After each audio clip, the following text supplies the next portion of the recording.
अलैकुम class.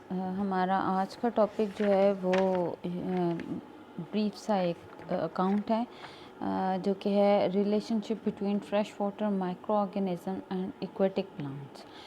Before going through this topic, आप लोगों ने ये जो पोल्यूशन है, जो कि मैंने कहा था that you have to study the effect of pollution on fresh water environments not only from this book but also from the other sites, other available sites on the internet and on the in from the Pelzer book।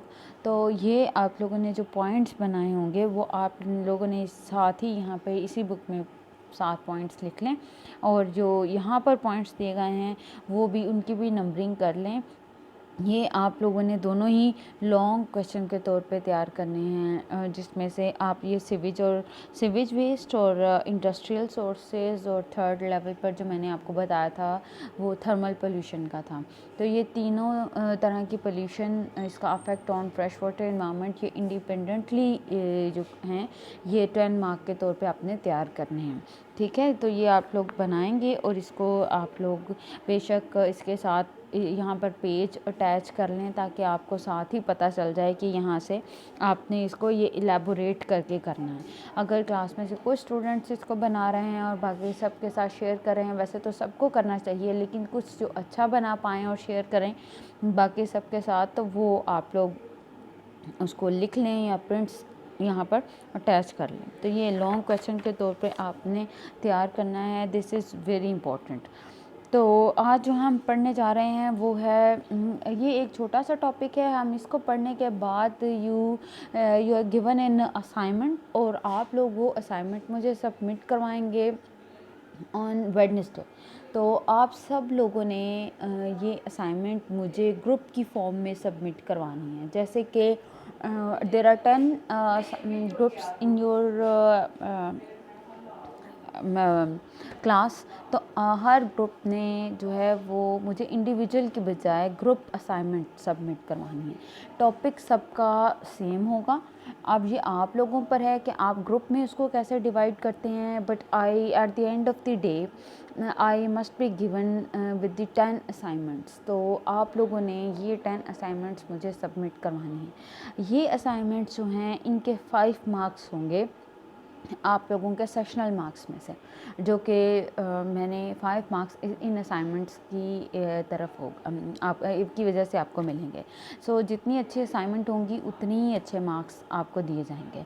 तो as I told you before कि आप लोग इस assignment को आपस में divide कर सकते हैं। हर पर्सन अपना अपना काम करे अपना, और लेकिन जब आप असाइनमेंट मुझे सेंड करें तो वो एक कंपाइल्ड असाइनमेंट होगी। आप उस असाइनमेंट के शुरू में ये लिख लेंगे कि ये असाइनमेंट इस रोल नंबर ने, असाइनमेंट का ये पोर्शन, ये टॉपिक, ये हेडिंग जो है ये इस रोल नंबर ने बनाई है, और उसके बाद आपने ये सबमिट करवानी है। आपको आज यानी मंडे को मैं ये असाइनमेंट दे रही हूँ।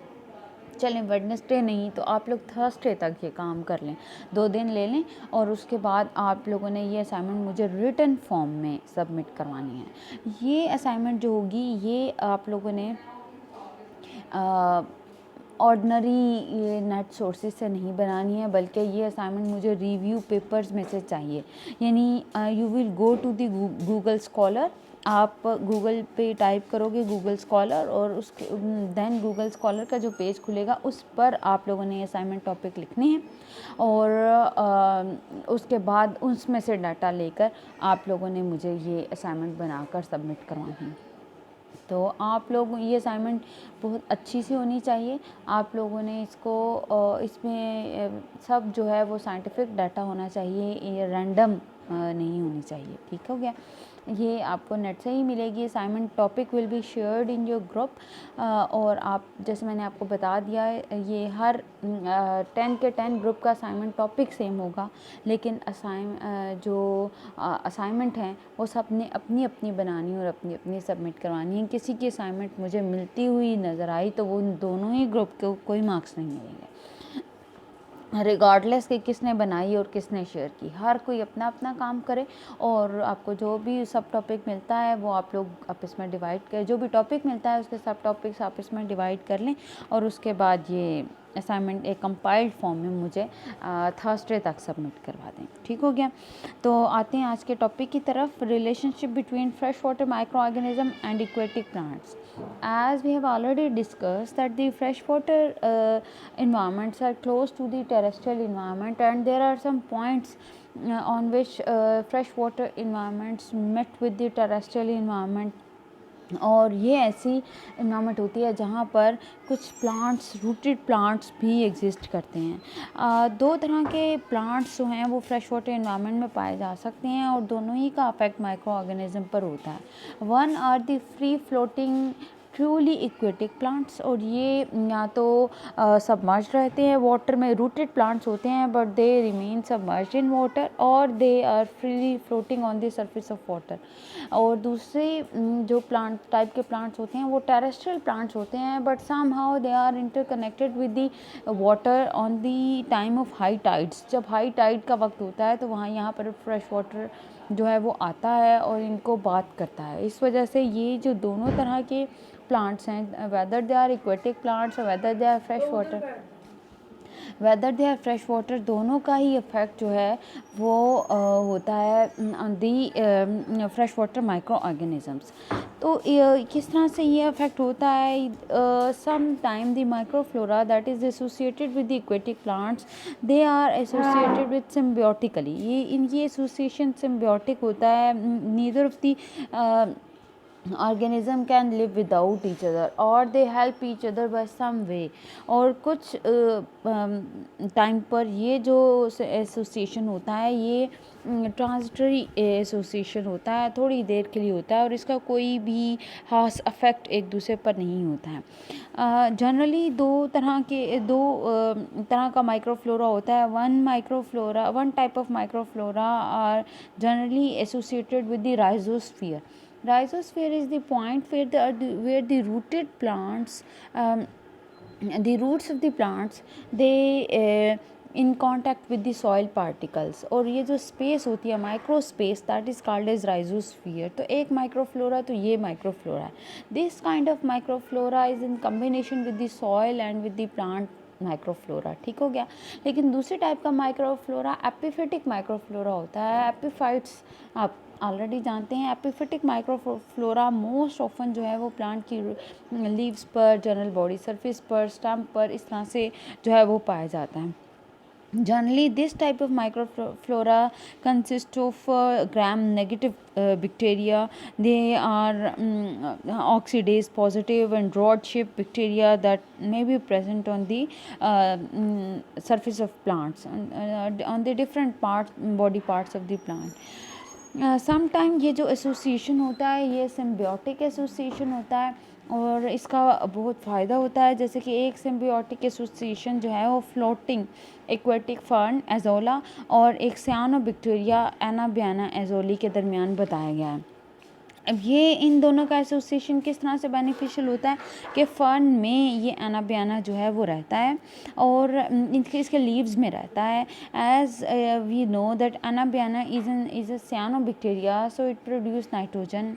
ये नाइट्रोजन फिक्स करता है। तो ये एक सिम्बियोटिक रिलेशनशिप जो है ये बहुत इंपॉर्टेंट है क्योंकि ये नाइट्रोजन सप्लाई करता है प्लांट को। और स्पेशली राइस पैडीज़ में जहाँ राइस ग्रो किए जाते हैं वहाँ एजोला जो है वो को कल्टीवेट किया जाता है with the rice. Azolla inoculum के तौर पे भी मिलता है कि जहाँ राइस कल्टीवेट कर रहे हैं वहाँ एजोला भी इनोकुलेट कर दिया जाता है।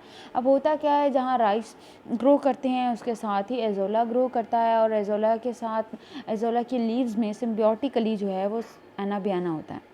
अब एनाबियाना नाइट्रोजन फिक्स करता है तो राइस को नाइट्रोजन जो है वो अवेलेबल होती है। तो ये एक इनडायरेक्ट सिम्बियोटिक एसोसिएशन है। इसके साथ साथ एजोला की डेंस ग्रोथ जो है वो दूसरी वीड्स दूसरी जड़ी बूटियों को वहाँ पे ग्रो नहीं करने देती।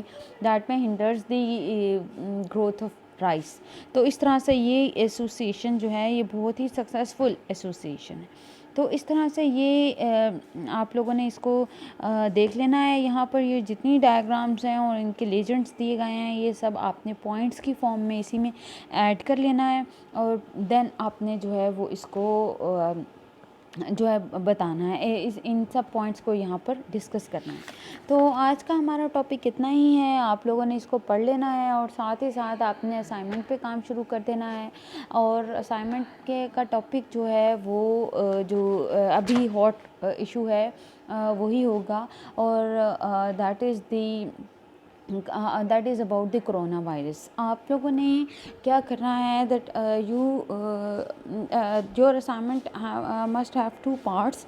उसमें एक आपने कोरोना वायरस और इसकी स्ट्रेन्स को डिस्कस करना है कि इसकी कितनी स्ट्रेन्स हैं, और ये स्ट्रेन्स जो हैं वो इनकी क्या सिम्टम्स ये प्रोड्यूस करती हैं, और कौन सी कहाँ पर प्री डोमिनेंट है, और कौन सी जो है वो कितनी ज़्यादा जो है वो डिज़ास्टर्स इफ़ेक्ट रखती है।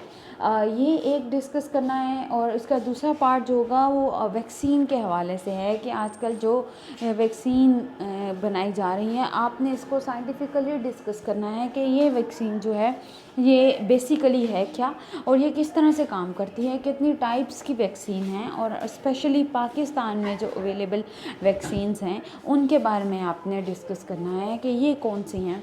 ये थोड़ा सा टाइम टेकिंग है क्योंकि इसमें ये बहुत रिसेंट डाटा है, ये आपको इतनी आसानी से नहीं मिलेगा, but you can consider the newspapers, you can consider the scientific journals, scientific newspapers जो आपको इंटरनेट पे अवेलेबल होंगे।